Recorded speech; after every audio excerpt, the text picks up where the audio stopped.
What's your take on the use of military personnel to help quell the riots? I know your Senate colleague, Tom Cotton, got the New York Times in a lot of trouble because he weighed in on this, and some of the younger Times staffers were very upset by it.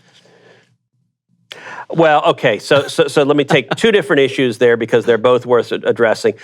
The New York Times, you literally can't write satire about them anymore. They're so ridiculous and extreme. So Tom Cotton wrote an op-ed in the Times that said, send the troops in. I advocated for sending in the military to bring peace to the cities.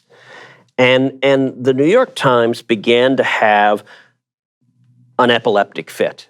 Like their reporters began trembling, and one after the other, they were triggered. Yeah. And they were mad. How dare you publish this view? Yeah. This view is violence to me. And you've got reporters, you remember the old archetype of the tough, grizzled reporter, chain smoking, was going to speak truth to power, was going to uncover whatever's going on. Oh, yeah. You've now got these pansies who are reporters that are just like, Mommy, scary words, hide me from the scary words.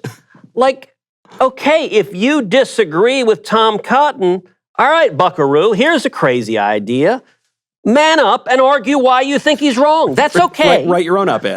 That's called free speech. And by the way, listen, I actually think Tom, I don't agree with everything Tom said. I mean, you actually look at the substance of it. How do you keep cities safe in terms of how it operates under the law? The first line of defense are our police officers. It's why I'm so vigorous in saying, don't undermine our cops. Yeah. Let law enforcement do its job. We've seen a lot of Democratic politicians basically tying police officers' hands behind their back, preventing them from keeping cities safe. And so the first line of defense are the police.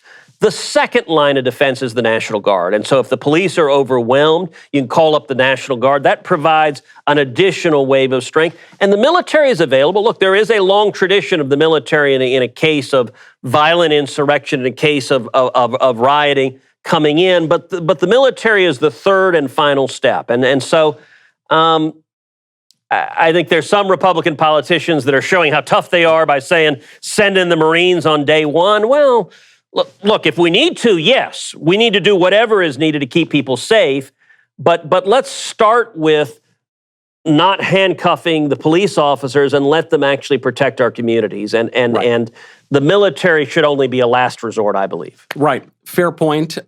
Much more. We'll have to leave it there. We'll have to wait until the next episode. But Senator, if that Stogie invitation is real, I will call the airline right now. I will book a ticket and I will see you in D.C. Together, you and I are going to light some fires. That works for me. See you on the East Coast, Senator. I'm Michael Knowles. This is Verdict with Ted Cruz.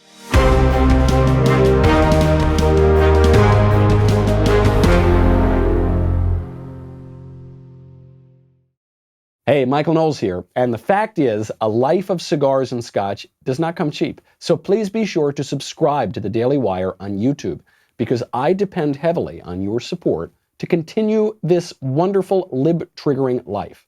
Thanks.